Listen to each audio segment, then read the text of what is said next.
This thing is trash!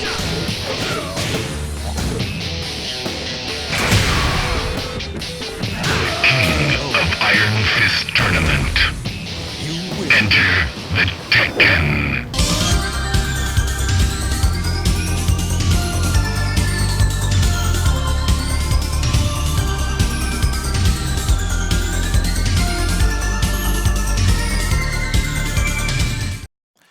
What's up everybody, Chill Scrub here, and today we're going to break down how to beat flowcharts. I know a lot of players struggle with flowcharts in the beginner and intermediate ranks, and in order to help us beat flowcharts, I have included somebody named Red Ranger Power Up and some footage of our matches, and we're going to analyze and break them down. So without further ado, let's go ahead and get to the footage and break down these flowcharts.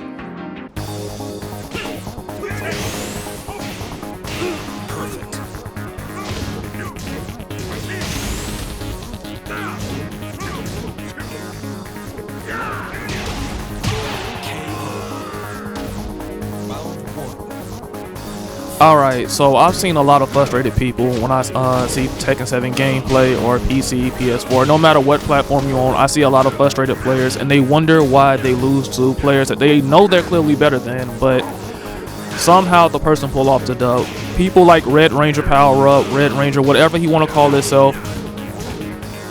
Players like him, like you wonder why you lose to players like this guy. So I'm here to help out, and hopefully you take what I say and it works for you.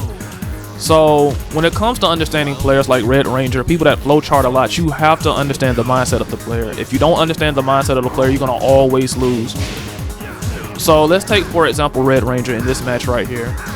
He has a habit of pushing buttons when he's not supposed to, or as I say, it's not his turn. So what he will do is, essentially, he will get hit in the face, let's say by 1-2, and then he will proceed to press. Or he will randomly duck to try to beat out a jab. When you're playing flowchart players, the best thing you can possibly do is slow it down. And I know it seems kind of odd, but yes, slowing down your gameplay and letting the game come to you, it helps out a lot. When I play people like Red Ranger or any kind of flowchart player, I understand that I'm probably going to lose once or twice before I understand how they play. I referenced it in my last video. Go ahead and check that out. You have to slow it down. You have to understand what they're going to do. And once you understand what they're going to do, now you have to formulate a game plan on how to beat it. Now here's the problem with a lot of players when they fight a flowchart player like Red. They get upset because they're losing to bullshit. Let's call it for what it is. It's bullshit. They lose to bullshit and they get upset. So again, slow it down. Understand what they're going to do. Formulate a game plan. And let them kill themselves. That's the bet. I can't say it better than that. Just let them kill themselves. Like you're gonna see throughout this match. We're gonna talk about the match. See right there, he's trying to push a button. He tried to do a power crush when it wasn't his turn. There goes the random duck I was talking about. Don't get upset because you lose a couple of rounds to people like Red or players that are just utterly garbage or anything like that. You gotta understand the mindset of them. And once you figure this out, guys, this stuff I'm saying applies to every rank. It applies to orange ranks, green ranks, red ranks, purple ranks, blue ranks, tournament play, whatever. Also, when it comes to flowcharts too, you have to also be aware of your own flowchart. Throughout this entire set that I was playing with Red, I did my own flowchart too. The only difference is he's not paying attention to the match, so he's not adapting to what I'm doing. Therefore, he often gets beat out by things that he shouldn't get beat out, or he keeps getting hit by the same thing over and over again. There you go, attacking again when it's not his turn. So you have to understand your own flowchart and adapt your flowchart if you can't to your opponent. Now you shouldn't flowchart at all, but everybody, no matter how good you think you are, you have a flowchart. So essentially, adapt your gameplay accordingly, and you know, just do what you need to do. Another problem is people only assume that flowcharts are offensive. Flowcharts are not just offensive, they can also be defensive. See, I have a defensive flowchart. When I get hit by a certain move, either I'm going to try to step or I'm going to try to backdash. I'm not going to try to retaliate or try to do anything that's going to high crush or low crush or anything like that, because I don't believe in taking risks like that. That is not my playstyle. I'm not a risky player. Red, on the other hand, this guy, or most people that you're going to see in a ranked match are extremely risky. They don't care about anything. They don't care about frame data or none of that. So let's take Red for example. Red is a type of player, he doesn't understand frame data, he doesn't understand the core mechanics of the game. So you should expect for him to press on everything. Every time you hit him, you should expect him to press.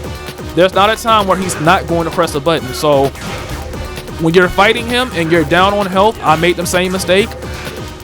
I pressed the button trying to secure a victory because I was on frame advantage and it was my turn.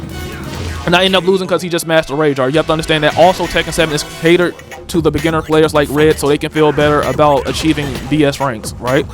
So, yes, understand both sides of your flowchart, your offensive flowchart and your defensive flowchart. A lot of people, especially good players, they take advantage of anything they can. So if they realize that you always sidestep right after a jab or a down forward one, they're going to punish you for it by doing a homing move. Or if they realize that you always duck like Red does after getting hit by a high, they're going to hop kick you. They're going to maximize the damage.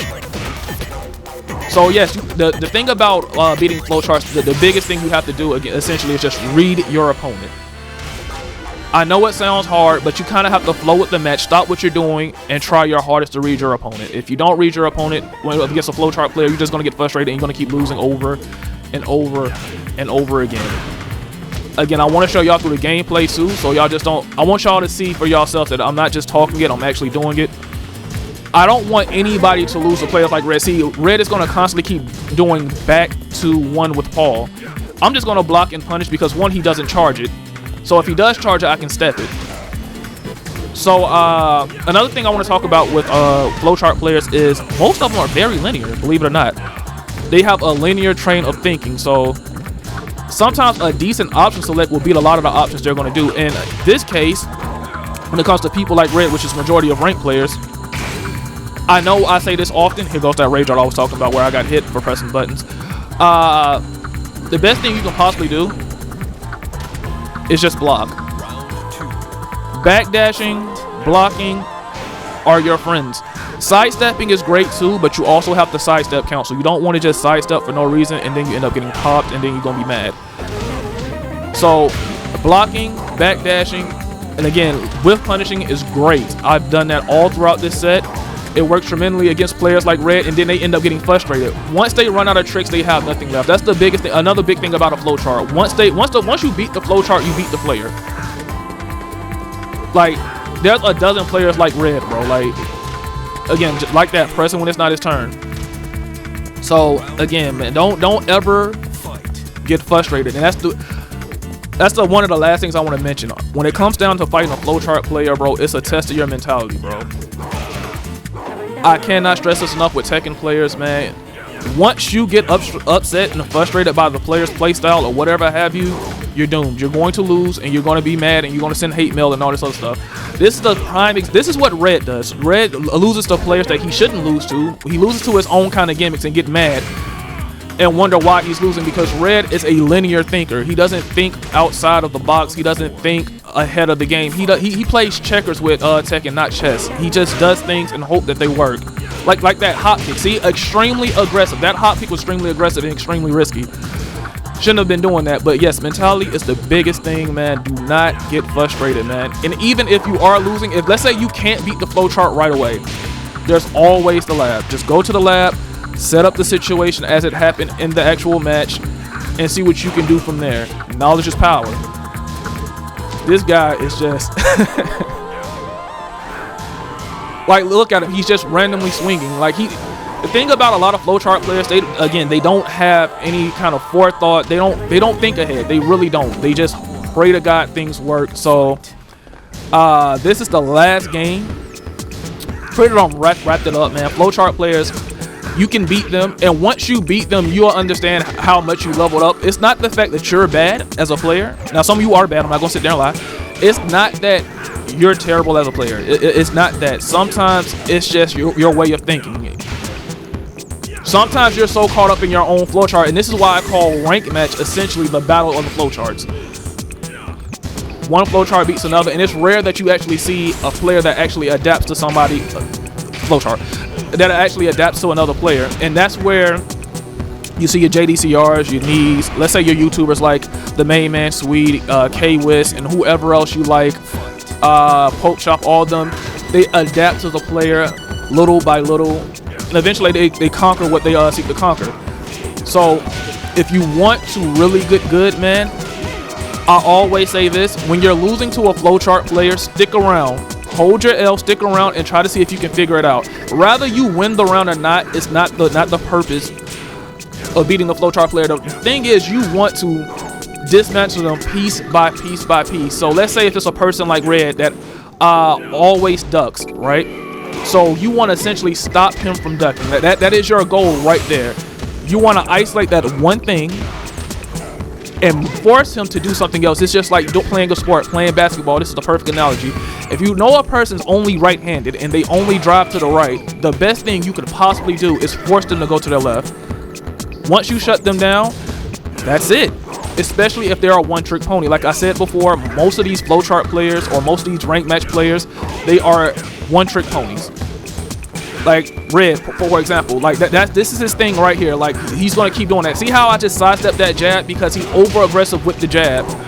He doesn't really throw any homing move. He just randomly throws out back 1-2. But with all that being said, I hope you guys enjoyed the video. I hope you got something out of this, and have a good one.